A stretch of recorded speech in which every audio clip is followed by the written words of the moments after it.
The cold November wind whipped through the streets of Manhattan as Marcus Johnson pulled his torn jacket tighter around his thin frame.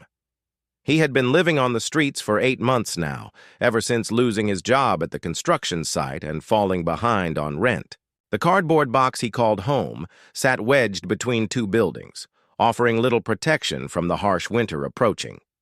Marcus wasn't always homeless.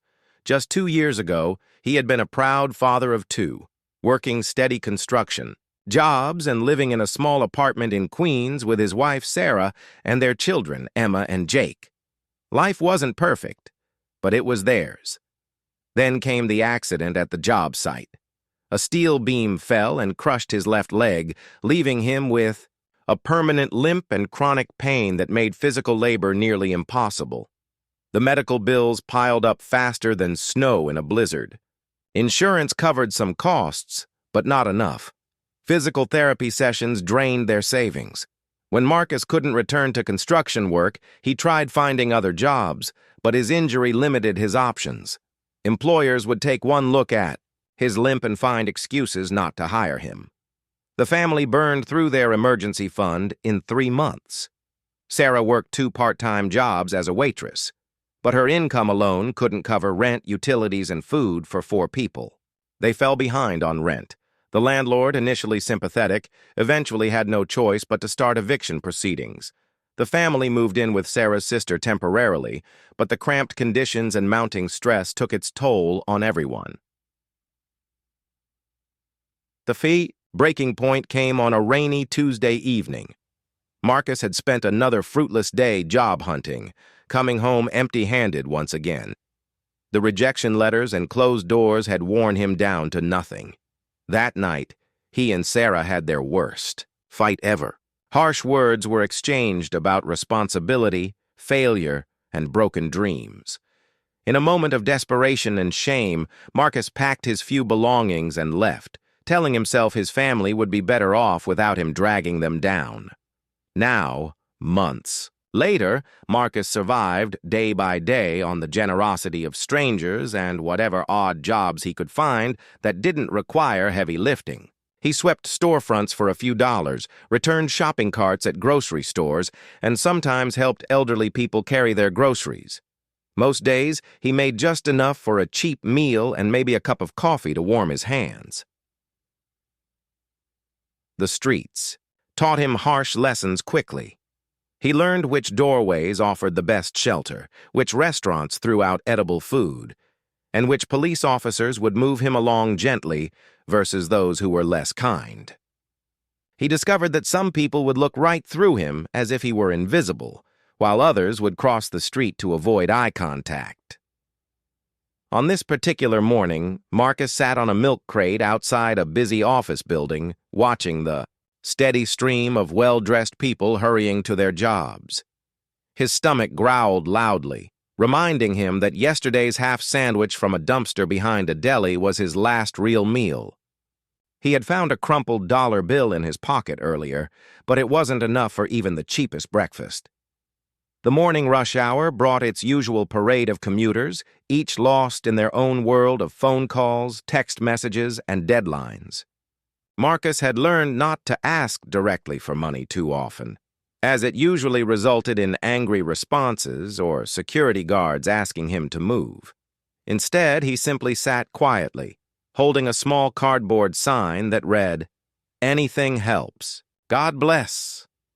As the clock tower nearby chimed 9 times, the crowd began to thin. Most office workers had reached their destinations, leaving the sidewalk less crowded.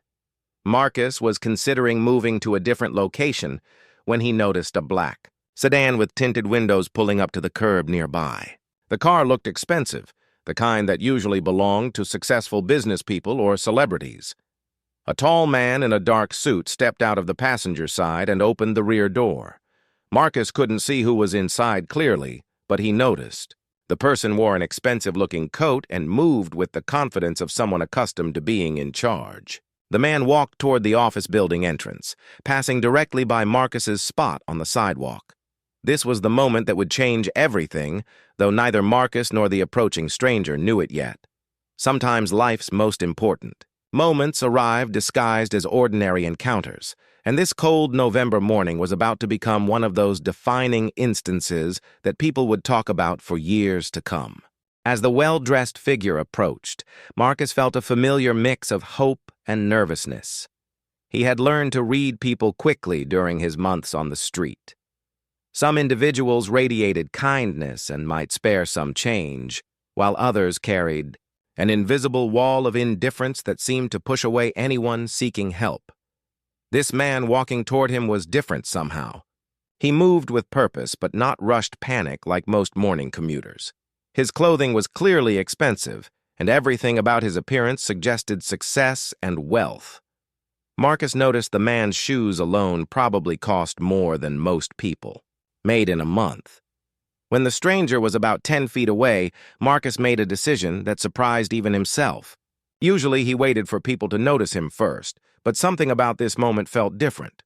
Maybe it was desperation, or maybe it was intuition, but Marcus found himself speaking up. "Excuse me, sir," Marcus called out, his voice hoarse, from the cold morning air. "I'm sorry to bother you, but could you spare $1? I haven't eaten since yesterday morning." The man stopped walking and turned to look directly at Marcus. Most people either ignored him completely or gave him a quick, uncomfortable glance before hurrying away. But this stranger actually stopped and made eye contact. Marcus could see the man studying him, taking in his appearance and situation with what seemed like genuine interest rather than judgment. "What's your name?" the man asked, his voice carrying a distinctly New York accent that Marcus recognized. "Marcus, sir." "Marcus Johnson," he replied, surprised by the question. Most people who gave money did so quickly and anonymously, wanting to help but not wanting to get involved in personal details. "How long have you been out here, Marcus?" The question caught Marcus off guard. People rarely asked about his circumstances in such a direct, matter-of-fact way. There was no pity in the man's voice, no condescension, just straightforward curiosity. "About 8 months now," Marcus answered honestly. "Lost my job after an injury, couldn't keep up with bills, and ended up here." The stranger nodded thoughtfully, as if processing this information carefully. Marcus noticed that other pedestrians were starting to recognize the man, and a few people had stopped to stare from a distance. There was something familiar about him, but Marcus couldn't quite place where he might have seen him before. "What kind of work did you do?" the man continued. "Construction mostly. 22 years building and fixing things around the city. I was good at it too until this happened." Marcus gestured toward his left leg. "Now most jobs are too physical for me to handle." The stranger glanced down at Marcus's leg, then back up to his face. There was no disgust or dismissal in his expression, just continued interest. Marcus found himself wondering if this man had ever faced real hardship himself, because he seemed to understand that circumstances could change quickly for anyone. "You have family?" The question came gently. Marcus felt his throat tighten. This was always the hardest part to talk about. "A wife and 2 kids. I left them when things got bad. Thought they'd be better off without me bringing them down." His voice cracked slightly on the last words. The man was quiet for a long moment, and Marcus worried he had said too much. Sometimes when he mentioned his family, people assumed he was irresponsible or had abandoned his duties. But this stranger's expression remained thoughtful, not judgmental. "That must be incredibly difficult," the man said finally. "Being separated from your children." Marcus blinked in surprise. In all his months on the street, no one had ever acknowledged the emotional pain of his situation like that. People might offer sympathy for his physical needs, being hungry or cold, but no one had recognized the deeper anguish of being apart from his family. "Yes, sir, it really is," Marcus admitted. "I think about them every day. Wonder if they're okay? If they understand why I left, if they hate me for it?" The stranger reached into his coat pocket, and Marcus expected him to pull out a wallet. Instead, he retrieved a business card and appeared to be thinking deeply about something. The morning sun had climbed higher, warming the air slightly, and more people were beginning to notice their conversation. "Marcus, I want to ask you something, and I want you to be completely honest with me," the man said. "If you had a real opportunity to change your situation, to get back on your feet and reunite with your family, would you take it? Even if it meant working hard and facing some challenges?" Marcus stared at the stranger, trying to understand what was happening. This conversation had taken a turn he never could have expected when he first asked for $1. Something in the man's tone suggested this wasn't just small talk or idle curiosity. "Yes, sir," Marcus replied without hesitation. "I'd do whatever it takes. I just need a real chance." The stranger smiled for the first time during their conversation, and Marcus noticed something familiar about that smile. It was confident and slightly mischievous, the kind of smile that belonged to someone who was used to making bold decisions and surprising people. "What if I told you that instead of giving you $1, I could give you something much more valuable?" the man asked. Marcus felt confused. He had asked for a single dollar to buy food, not expecting anything more than basic kindness. This conversation was heading in a direction he couldn't understand. "I'm not sure what you mean, sir," Marcus replied. "Honestly." The man looked around at the small crowd that had gathered at a respectful distance. Some people were holding up phones, apparently recording their interaction, though Marcus couldn't understand why anyone would want to film a homeless man asking for money. "My name is Donald Trump," the man said simply. Marcus blinked several times, certain he had misheard. The name was familiar, of course. Everyone knew who Donald Trump was. The businessman, the former president, the celebrity who had been in newspapers and on television for decades. But it couldn't actually be him, standing here on a Manhattan sidewalk, having a conversation with a homeless man. "I'm sorry, did you say Donald Trump?" Marcus asked, wondering if this was some kind of joke or if the cold had affected his hearing. "That's right," the man confirmed. "And I meant what I said about giving you something more valuable than $1.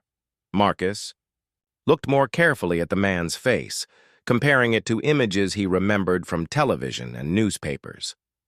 The features matched, the voice was right, and that confident bearing certainly fit.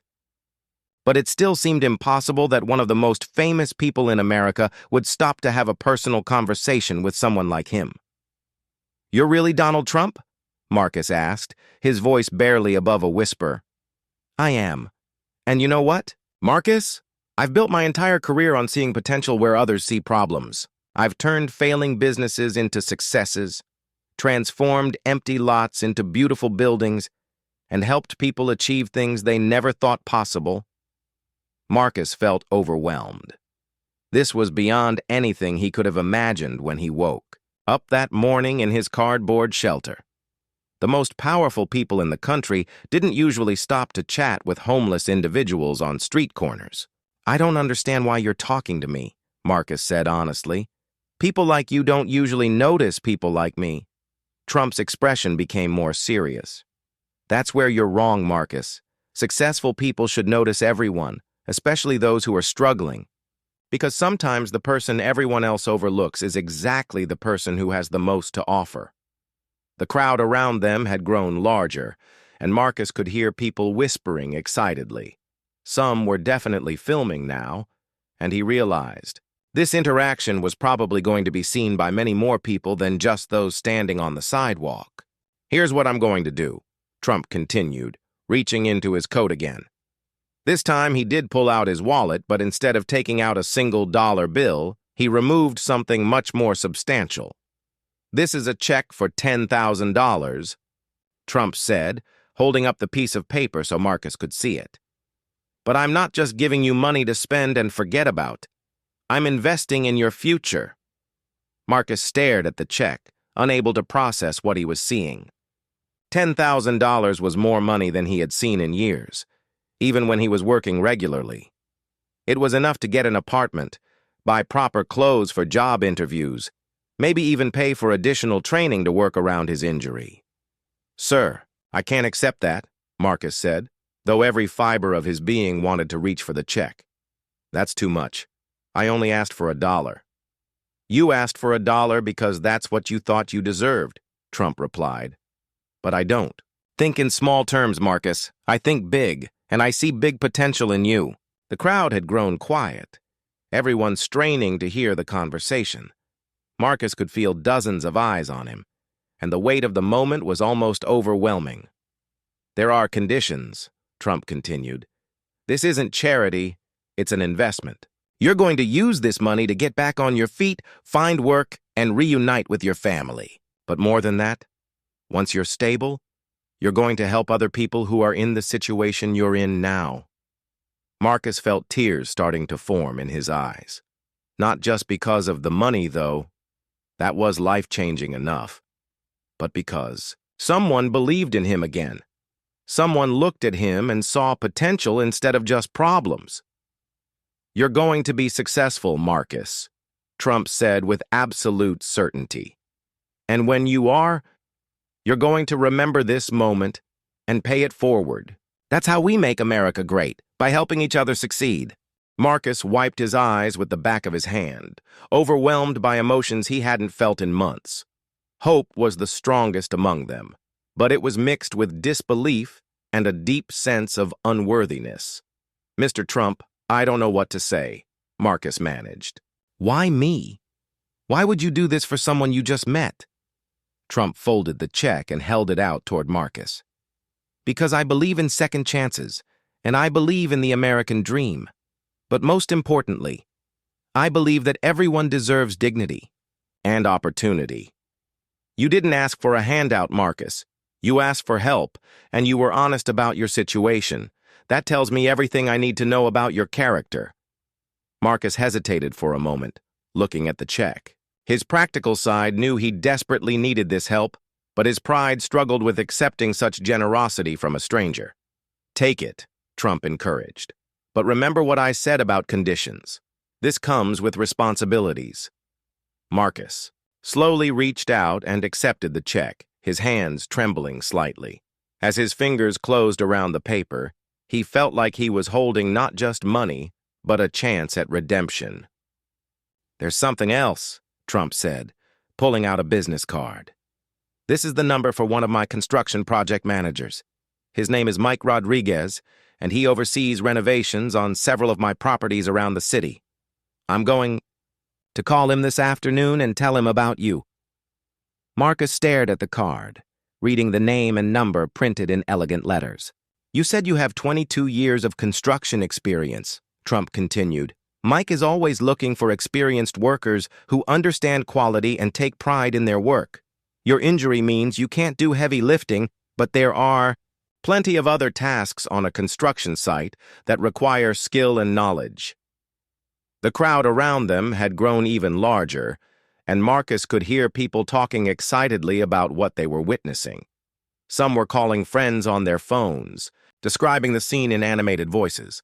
I want you to get cleaned up, buy some proper work clothes, find a place to stay, and call Mike next week, Trump instructed.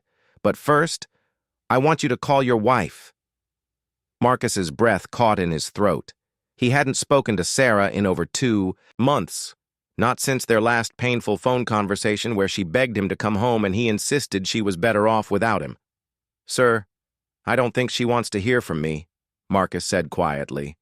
I left them when they needed me most. She probably hates me.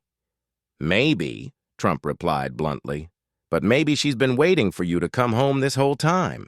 Maybe she loves you more than you think, and maybe your children need their father back in their lives. The words hit Marcus like a punch to the chest. He had convinced himself that leaving was noble, that he was protecting his family from his problems. But what if he had been wrong? What if his absence had caused more pain than his presence ever could? I'm scared, Marcus admitted. What if they don't want me back? What if I've ruined everything beyond repair? Then you'll face that truth and figure out how to move forward, Trump said. But you'll never know unless you try, and you owe it to them and to yourself to try. A woman in the crowd called out, "This is beautiful. Someone's getting a real second chance." Trump looked around at the gathered people and raised his voice slightly so more could hear. This is what America is about. Not the government solving everyone's problems, but people helping people, neighbors helping neighbors, successful people lifting up those who are struggling. He turned back to Marcus. I'm not doing this to make myself look good. I'm doing it because I remember what it's like to face failure and uncertainty. I've had my own challenges and setbacks. The difference is, I had resources and support to help me get back up. Not everyone has that. Marcus nodded, understanding more clearly now why this encounter felt different from ordinary charity. This wasn't pity. It was recognition of shared humanity. There's one more thing, Trump said. In exactly 1 year from today, I want you to meet me back here on this same corner, same time, 9 o'clock in the morning. I want to see how you're doing. And I want you to tell me about someone you've helped the way I'm helping you today. The challenge was clear, and Marcus felt the weight of it settling on his shoulders. This wasn't just about improving his own life. It was about becoming someone who could improve other lives. I'll be here, Marcus promised, his voice stronger now. And I'll have a good story to tell you. Trump smiled and extended his hand for a handshake. As their hands met, cameras flashed and phones recorded what would soon become one of the most shared videos on social media. Within hours of their encounter, videos of Trump's interaction with Marcus had spread across every social media platform. The footage, taken by multiple bystanders from different angles, showed the entire conversation from beginning to end. News outlets picked up the story, and by evening, Marcus Johnson's name was trending on Twitter. The reaction was immediate and intense. Thousands of people shared the videos with comments about kindness, second chances, and the importance of helping those in need. Many viewers were moved to tears watching the moment when Marcus realized he was being given a real opportunity to change his life. But Marcus himself was barely aware of the online sensation he had become. After Trump left, he had walked directly to the nearest bank to deposit the check, half convinced it might bounce or disappear somehow. When the teller confirmed the deposit was real and the funds were available, Marcus sat down on a bench outside the bank and cried. His first purchase was a cheap phone from a nearby electronics store. His second was a decent meal at a small restaurant, where he sat in a corner booth savoring every bite while planning his next steps. The waitress kept glancing at him, and he wondered if she recognized him from the videos that were apparently everywhere online. That evening, Marcus checked into a budget motel, his first night sleeping in a real bed in 8 months. He showered for nearly an hour, washing away layers of street grime and despair. When he looked at himself in the bathroom mirror afterward, he hardly recognized the man staring back.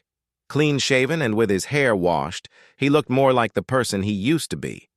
The hardest part came next, sitting on the edge of the motel bed. Marcus stared at his new phone for over an hour before finally dialing Sarah's number. His hands shook as he pressed each digit, and his heart pounded so loudly he could hear it in his ears. The phone rang 3 times before a familiar voice answered. "Hello? Sarah, it's me. It's Marcus."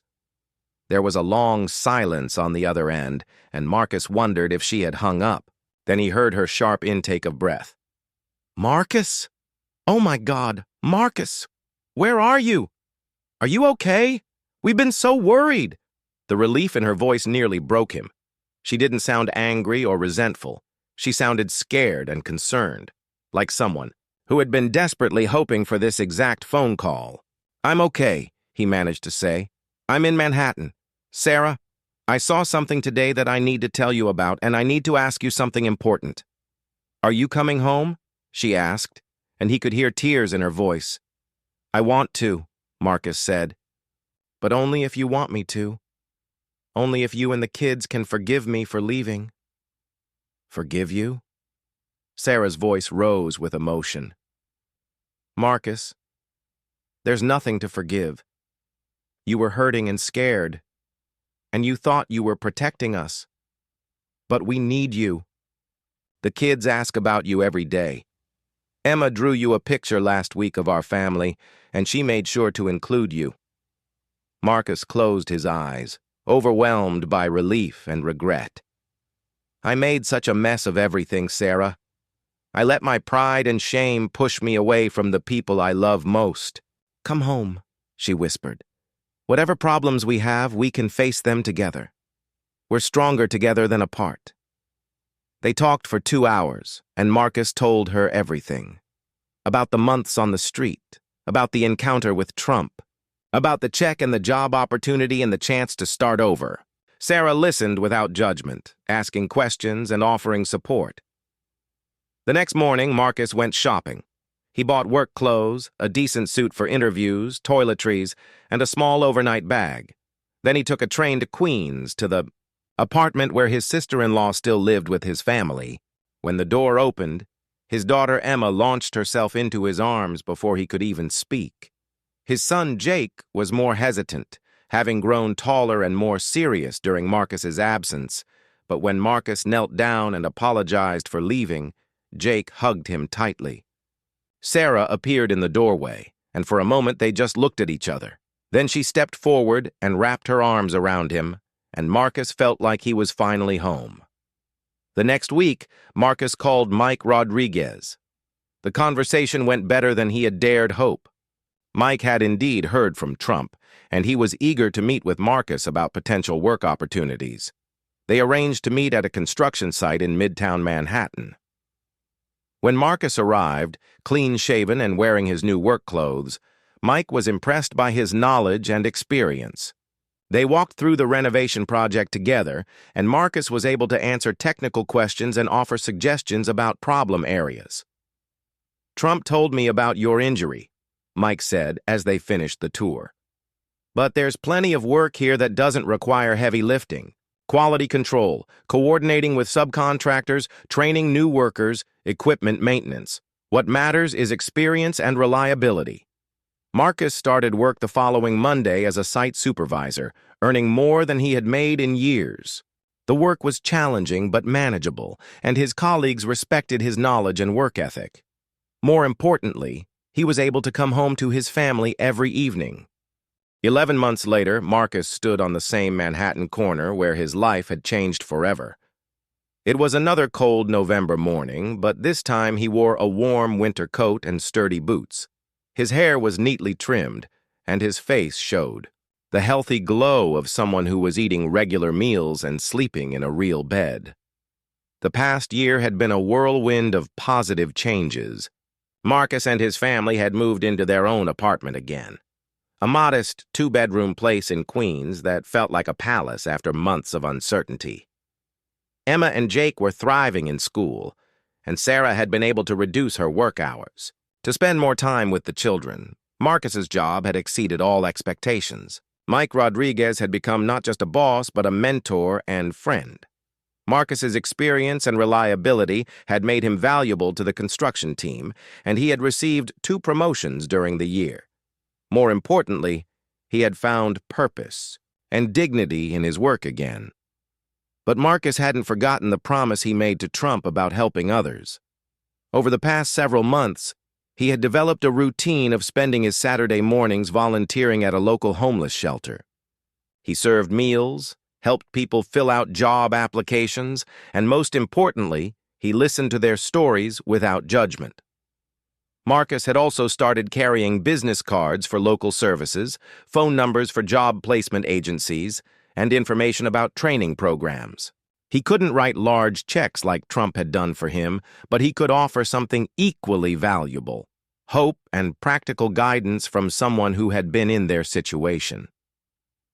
3 weeks earlier, Marcus had met a young woman named Lisa at the shelter. She was 24 years old, had lost her job as a retail manager, and was living in her car with her 5-year-old son. Her story reminded Marcus of his own desperation, and he had spent extra time helping her navigate available resources. Lisa was now staying in transitional housing and had a job interview scheduled for the following week at a department store, where Marcus had put in a good word for her. It wasn't a dramatic transformation like his own had been, but it was progress, and it represented hope. At exactly 9 o'clock, Marcus saw a familiar black sedan pull up to the curb. His heart began beating faster as he watched Trump step out of the car, looking exactly as confident and well-dressed as he had a year ago. "Marcus Johnson," Trump said with a broad smile as he approached. "You look fantastic. Tell me everything." Marcus had prepared for this moment, but now that it was here, he felt overwhelmed with gratitude. "Mr. Trump, I can't thank you enough for what you did for me. You saved my life and you saved my family." "I didn't save anything," Trump replied. "I just gave you an opportunity. You did all the hard work yourself." Marcus reached into his coat pocket and pulled out a folded piece of paper. "I brought something to show you," he said, handing Trump a photograph.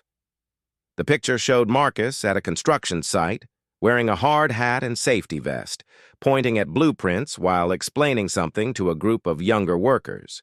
His face showed concentration and authority, the expression of someone who knew his job and took pride in doing it well. "That's me training new employees," Marcus explained. "I never thought I'd be in a position to teach others again, but now I'm responsible for bringing new people onto our team and making sure they understand our quality standards." Trump studied the photograph with obvious satisfaction. "Outstanding. But tell me about the promise you made. Have you helped someone the way I helped you?" Marcus's face lit up with excitement. "Actually, I brought someone I want you to meet." He turned and gestured toward a young woman standing nearby with a small boy. Lisa approached nervously, holding her son's hand. She was clean and neatly dressed, though her clothes were clearly second-hand. The little boy stayed close to his mother, eyeing the two men with curiosity. "Mr. Trump, this is Lisa Martinez and her son David," Marcus said. "Lisa was homeless 3 weeks ago, living in her car. Now she has housing and a job interview next week." Trump looked at Lisa with the same assessing gaze he had given Marcus a year earlier. "What kind of work are you looking for, Lisa?" "Retail."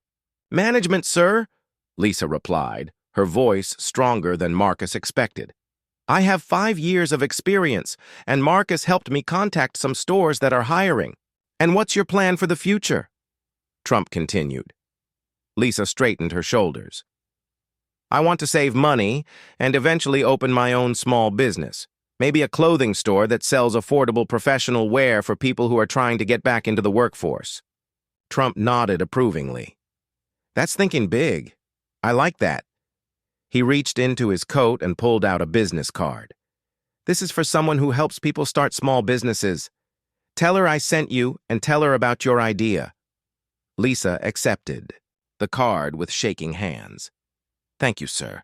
I promise I won't waste this opportunity." "I know you won't," Trump said confidently. "And Marcus, I'm proud of you for paying it forward already." The three adults stood together for a moment, watching David play with a small toy car his mother had bought him. The scene represented something powerful, the cycle of help and hope that could transform individual lives and entire communities. "You know what the best part of this story is?" Trump said finally. "It's not ending here. Lisa is going to help someone else someday, and that person will help someone else, and it will keep going. That's how we build a better society, one person at a time."